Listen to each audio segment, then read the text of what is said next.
After doom scrolling for hours on social media, you come across a post in there trolling about why England doesn't have an Independence Day. The first thing would cross your mind is that they never got conquered and they always were the colonizers. But what if I said they are not independent yet and they've got a Frenchman on the throne at the moment? It's a bit weird.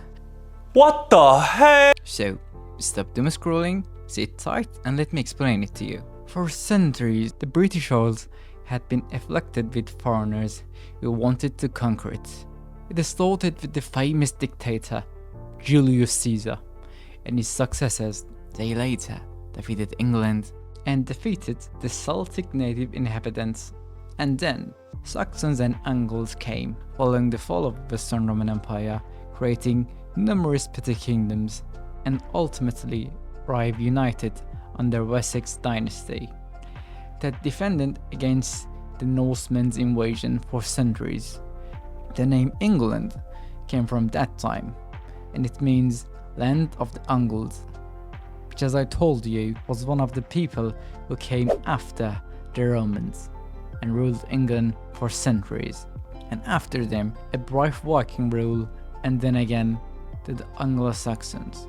They had a native leader again from the House of Wessex, and after decades of war, pillaging and raids, peace was upon Saxons' land again. But it was quiet before the storm. Danish warriors returned to subjugate England once again by claiming on behalf of Harald Hardrada. They had many of those tough fighters, but they lost the Battle of Stamford Bridge, the last Norsemen to try the English throne. Meanwhile, the Norman army was invading England, led by a bastard who had just become Duke of Normandy, William the Bastard. Saxon soldiers are now tired from the previous war, but had no choice.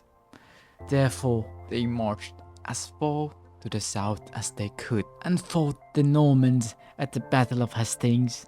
Number of Norman army was more than twice the size of the Saxon ones. But it would not discourage the Godwin and his soldiers from defending their homeland. They were tired but not dead yet. It was great battle. Godwin had played his cards to perfection with his master plan. Morale was high between English people.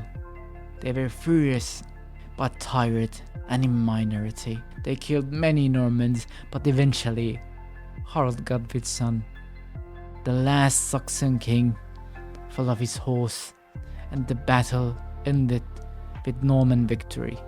William the Bastard was on that day referred to as William the Conqueror. They heavily taxed, seizing people's properties, and tyranny prompted most of people to rise against them and revolt for justice and a Saxon king. But all were met with Norman steel and brutally butchered and burned to the cinders one by one. So in the end, they had no other option but to embrace it. The majority of Norman kings didn't even know how to speak English, and they are ancestors of King Charles III and the English royal family. And as I said, they are all originally from Normandy or Scandinavia if you go through their history.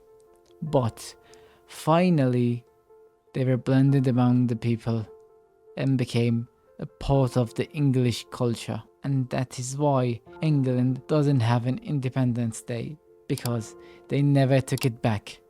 Hope you like this video, and don't forget to subscribe if you want to watch videos like this in the future. Bye, you all have a wonderful day.